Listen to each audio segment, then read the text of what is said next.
2 अक्टूबर 1904 को मुगलसराय के एक छोटे से गांव में एक गरीब लेकिन सम्मानित परिवार में एक बच्चे का जन्म हुआ। उसका नाम लाल बहादुर शास्त्री। अधिकांश नेताओं के विपरीत उनकी ताकत भाषणों में नहीं बल्कि शांत कार्रवाई में निहित थी। वह अटल सिद्धांतों, अपार साहस और अद्वितीय विनम्रता के व्यक्ति थे। छोटी उम्र से ही लाल बहादुर शास्त्री को संघर्ष का अर्थ पता था। जब वह सिर्फ एक बच्चे थे तब उनके पिता का निधन हो गया, जिससे उनकी मां उन्हें अकेले पालने लगी। फिर भी कठिनाई में भी उन्होंने दूसरों की सेवा करना अपना लक्ष्य बना लिया। शिक्षा केवल नौकरी के लिए एक साधन नहीं थी, यह उनकी स्वतंत्रता का मार्ग थी, न केवल अपने लिए बल्कि अपने देश के लिए। महात्मा गांधी से प्रेरित होकर वह स्वतंत्रता आंदोलन में शामिल हो गए। भारत की आजादी के लिए गिरफ्तारी, भूख और कठिनाई सहने को तैयार थे। ब्रिटिश जेलों में वर्षों बिताने के बावजूद उनकी आत्मा अटूट रही।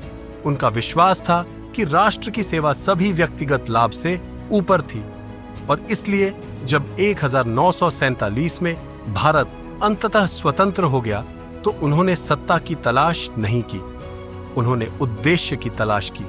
एक मंत्री के रूप में उनकी नीतियां हमेशा उनके चरित्र को दर्शाती थीं, सरल लेकिन प्रभावशाली।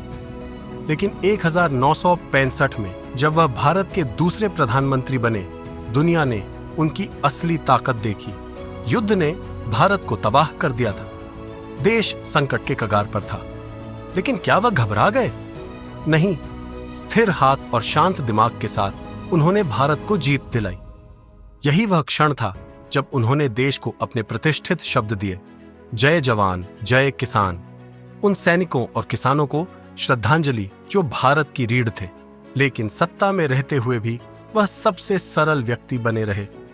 कोई विलासिता नहीं, कोई फिजूल खर्ची नहीं, बस एक नेता जो उदाहरण के साथ नेतृत्व करने में विश्वास करते थे।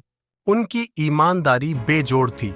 एक बार जब उनसे नई कार खरीदने के लिए कहा गया तो उन्होंने किसी भी सामान्य नागरिक की तरह छोटी किस्तों में भुगतान करने पर जोर दिया। एक प्रधानमंत्री जिन्होंने कभी भी अपनी शक्ति का फायदा नहीं उठाया। फिर त्रासदी आई।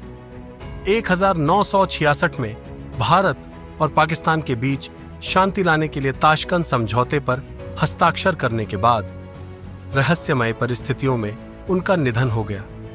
एक नेता बहुत जल्दी चले गए, लेकिन एक विरासत जो हमेशा जीवित रहेगी। लाल बहादुर शास्त्री सिर्फ एक नेता से कहीं अधिक थे। वह सादगी, ईमानदारी और सेवा के प्रतीक थे। आज भी उनकी सीख हमारा मार्गदर्शन करती है, जो सही है उसके लिए खड़े रहो, ईमानदारी के साथ जियो और निस्वार्थ भाव से सेवा करो। उनके शब्द, उनके कार्य, उनकी विरासत वे लाखों लोगों को प्रेरित करते रहते हैं। और अब हम आपसे पूछते हैं, हम इस महान नेता से क्या सीख सकते हैं? हमें टिप्पणियों में बताएं। अगर इस कहानी ने आपको प्रभावित किया है तो लाइक बटन दबाएं और इसे दूसरों के साथ साझा करें। और अधिक प्रेरक कहानियों के लिए हमारे चैनल को सब्सक्राइब करें। जय हिंद।